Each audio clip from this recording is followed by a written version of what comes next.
Paul's life was defined by his tireless routine. Each morning, he walked miles to the market to select the freshest vegetables, carefully inspecting every item to ensure its quality. By the time the sun rose, Paul was already back in Green Valley, pushing his hand cart through the cobblestone streets, calling out in his familiar voice, "Fresh vegetables, the best in the village." Villagers eagerly awaited his arrival, drawn not only by his produce, but also by his warm demeanor and genuine care for their needs. Despite Paul's dedication, he began to sense a shift in the air. Mr. Smith and Mrs. Brown, the other vegetable sellers, had started copying his methods. They raised their voices louder in the market, mimicked his friendly greetings, and even tried to undercut his prices further. But no matter how hard they tried, the villagers continued to flock to Paul. His reputation for quality and kindness couldn't be replicated. Paul, unaware of the growing resentment, focused on his work and family. However, life presented another challenge in the form of an elderly woman who often lingered near his cart. She would inspect the vegetables, ask about their prices, and leave empty-handed. Her frail figure and sad eyes left an impression on Paul. One evening, as he was packing up his cart, he decided to approach her. "Ma'am," Paul began gently, "I've seen you around. You ask about the vegetables, but never buy. Is everything all right?" The woman hesitated, then replied with a soft sigh, "Your vegetables are the best, young man, but I cannot afford them. I live alone, and whatever little I have comes from begging. I'm afraid I can only admire what I cannot buy." Paul's heart sank. Without a second thought, he said, "Ma'am, from now on, come to my cart every evening. I'll give you whatever vegetables are left, free of charge. You don't have to worry about money." The woman's eyes widened with gratitude, though she protested. "I cannot take them for free. I can offer you what little I have." Paul shook his head firmly. "Please, ma'am, I insist. These vegetables would go to waste otherwise, and it's my pleasure to help." From that day onward, the old woman became a regular visitor to Paul's cart. She always received a warm smile and a bag of fresh produce. Her presence brought a sense of fulfillment to Paul, who saw it as a way to honor the values his late parents had instilled in him. Meanwhile, Mr. Smith and Mrs. Brown watched these exchanges from a distance, their jealousy reaching a boiling point. They whispered among themselves, plotting ways to tarnish Paul's reputation or drive him out of business. They tried spreading rumors about his vegetables being overpriced or of lesser quality, but these lies fell on deaf ears. The villagers knew Paul's integrity and trusted him implicitly. As the days turned into weeks, Mr. Smith and Mrs. Brown's frustration grew. Their jealousy clouded their judgment, and they decided to take matters into their own hands. Little did they know, their actions would set off a chain of events that would not only test Paul's resolve, but also reveal the depth of his character and the strength of kindness and compassion. Unwittingly, Paul had stepped into the eye of a brewing storm, unaware of the challenges that lay ahead. His daily acts of generosity and sincerity were about to be tested in ways that would change his life forever. In the heart of a peaceful valley, surrounded by rolling hills and lush green meadows, lay a quaint village called Green Valley. The village was as picturesque as a painting, with cobblestone streets, thatched-roof cottages, and vibrant gardens blooming with flowers. Life moved slowly here, where the morning sun bathed the fields in golden light, and neighbors greeted each other with smiles. Yet, behind its serene charm, the village thrived on hard work and resilience, qualities that defined its people. Among the villagers was a young man named Paul, a 21-year-old who had known more hardship than most his age. Orphaned at the tender age of 5, Paul had grown up shouldering responsibilities far beyond his years. He became the sole caretaker of his family. His elder sister, Mary, who was nearing the age of marriage, and his younger brother, Michael, a bright boy who attended the local school. Despite the weight of his circumstances, Paul carried himself with quiet determination, his warm smile masking the burdens he bore. Paul earned his living as a vegetable seller, a profession he approached with remarkable care and dedication. Each day, long before the sun rose, he made his way to the bustling marketplace to hand-pick the freshest vegetables. He knew that the villagers valued quality and took pride in offering them the best produce available. His hand cart, laden with vibrant greens, juicy tomatoes, and fragrant herbs, was a familiar sight on the village streets. The villagers admired Paul not only for his hard work, but also for his kindness. He greeted every customer with a smile, listened to their stories, and remembered their preferences. His customers trusted him implicitly, often going out of their way to buy from him, even though his vegetables were slightly more expensive than others. Paul's success wasn't just about the quality of his produce. It was about the relationships he nurtured, the trust he built, and the respect he earned. But life was not without its challenges. Two other vegetable sellers, Mr. Smith and Mrs. Brown, shared the same market space and had begun to notice Paul's growing popularity. While Paul worked tirelessly to provide for his family, his competitors harbored feelings of jealousy and resentment. Mr. Smith and Mrs. Brown struggled to attract customers despite selling their vegetables at lower prices. They often muttered among themselves, unable to understand how Paul managed to outshine them. Unbeknownst to Paul, their jealousy was brewing into something more sinister. As Paul went about his daily routine, pouring his heart into his work and caring for his siblings, he remained unaware of the storm gathering on the horizon. His unwavering kindness and dedication were about to be tested in ways he could never have imagined.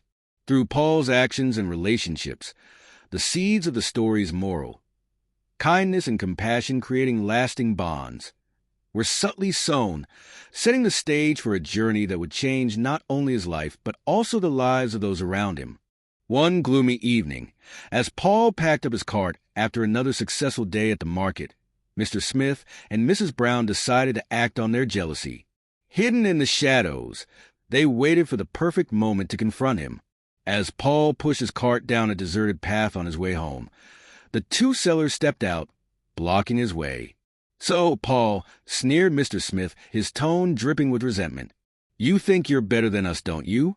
Selling your expensive vegetables and giving them away for free to beggars." Paul was startled by their sudden appearance, but tried to remain calm. "What do you want from me?" he asked, his voice steady despite the fear creeping in. Mrs. Brown glared at him. "We're tired of you taking all the customers. Leave the village, Paul. You don't belong here." Paul stood his ground, refusing to be intimidated. "I'm just trying to make an honest living," he said firmly. "I have a family to take care of, just like you." But his words only fueled their anger. They moved closer, their voices rising as they berated him. Just as the situation seemed to spiral out of control, a voice rang out from the darkness. "Help! Somebody help!" It was the old woman, Mrs. Johnson, who happened to be walking home from the market. Her cries startled Mr. Smith and Mrs. Brown, and they froze, realizing they had been seen. "Leave him alone!" Mrs. Johnson shouted. Her frail frame trembled, but her voice was strong and unwavering. "You should be ashamed of yourselves, ganging up on someone who has done nothing but good for this village." Realizing they had no choice but to flee, Mr. Smith and Mrs. Brown exchanged nervous glances before turning and running off into the night. Paul, shaken but unharmed, turned to Mrs. Johnson, gratitude flooding his heart. "Thank you, ma'am," he said, his voice trembling. "You saved me." Mrs. Johnson placed a gentle hand on his arm. "Paul, you've been so kind to me. How could I not come to your aid? Kindness begets kindness, my dear boy." Paul's eyes welled with tears. He had always believed in the power of compassion, but had never expected it to come back to him in such a profound way. He knew in that moment that kindness was not just a virtue, but a force that could bridge divides and protect even in the darkest of times.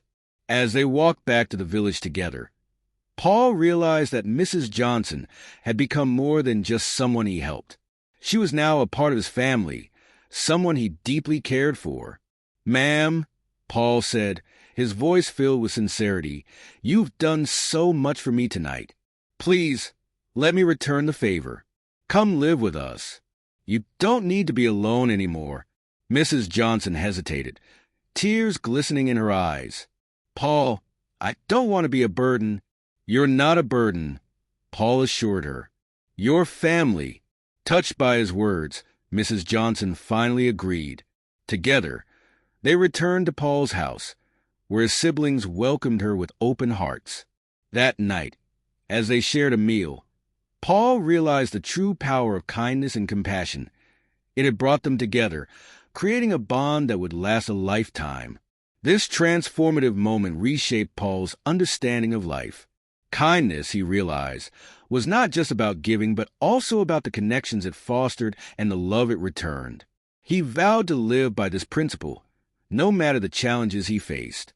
Life at Paul's house blossomed with warmth and companionship after Mrs. Johnson moved in. The once quiet evenings turned into moments of laughter and heartfelt conversations. Mrs. Johnson brought a new sense of balance and wisdom to their lives, quickly becoming an integral part of their family. For Paul, her presence was a reminder that kindness had the power to create not just temporary connections, but lasting bonds that transformed lives. Paul's elder sister, Mary, found a confidant in Mrs. Johnson. They spent hours together, cooking, sewing, and discussing Mary's upcoming wedding plans. Mary often expressed how comforting it was to have someone she could turn to for advice. Meanwhile, Paul's younger brother, Michael, cherished Mrs. Johnson's stories about her younger days in the village. Her tales were filled with lessons about resilience, kindness, and the importance of staying true to one's values. For Paul, Mrs. Johnson's presence lightened the burden he had carried for so long. She often helped around the house, teaching Mary new recipes or helping Michael with his studies. The evenings, once dominated by Paul's worries about work and family responsibilities, became a time for togetherness. They gathered around the dinner table, sharing their day and laughing over Mrs. Johnson's anecdotes. The sense of unity and joy in the household was something Paul hadn't experienced since his parents had passed away. Word of Paul's bravery and kindness spread throughout Green Valley. Villagers, who had always admired him for his hard work and integrity, now saw him as a pillar of the community. Even those who had been loyal customers of Mr. Smith and Mrs. Brown began turning to Paul, drawn not just by the quality of his vegetables, but by the kindness that defined his character. As for Mr. Smith and Mrs. Brown, they felt the weight of their actions. The villagers began to shun their stalls, appalled by the cruelty they had shown toward Paul. Eventually, they approached him to apologize for their behavior. Paul, embodying the compassion that had always guided him, forgave them. Kindness is not just for friends, he told them. It's also for those who need it most. The old woman, Mrs. Johnson, also became a beloved figure in the village. Her newfound role in Paul's family gave her a sense of purpose she hadn't felt in years. She often shared with others the story of how Paul's kindness had saved her life, both literally and figuratively. Paul taught me, she would say, that even the smallest acts of compassion can create ripples that change lives. One evening, as the family sat in their garden, watching the sun set over Green Valley, Paul turned to Mrs. Johnson with gratitude in his heart. "You've brought so much happiness into our home," he said. "I can't thank you enough for being here." Mrs. Johnson smiled, her eyes twinkling with warmth. "It's your kindness that brought us all together, Paul. Never underestimate the power of a kind heart. It can build bridges where none existed before." As the stars began to twinkle in the sky, Paul reflected on the journey that had brought them to this moment. His life had been filled with challenges, but through kindness and compassion, he had not only overcome them, but also created a life filled with love, support, and joy. The lessons his parents had taught him, the values he had carried all his life, had proven true. Kindness was a force that could transform the world, one small act at a time. From that day forward, Paul continued to live by these principles, inspiring everyone around him to do the same. His story became a cherished tale in Green Valley, passed down through generations as a reminder that kindness and compassion create lasting bonds and bring joy to everyone involved.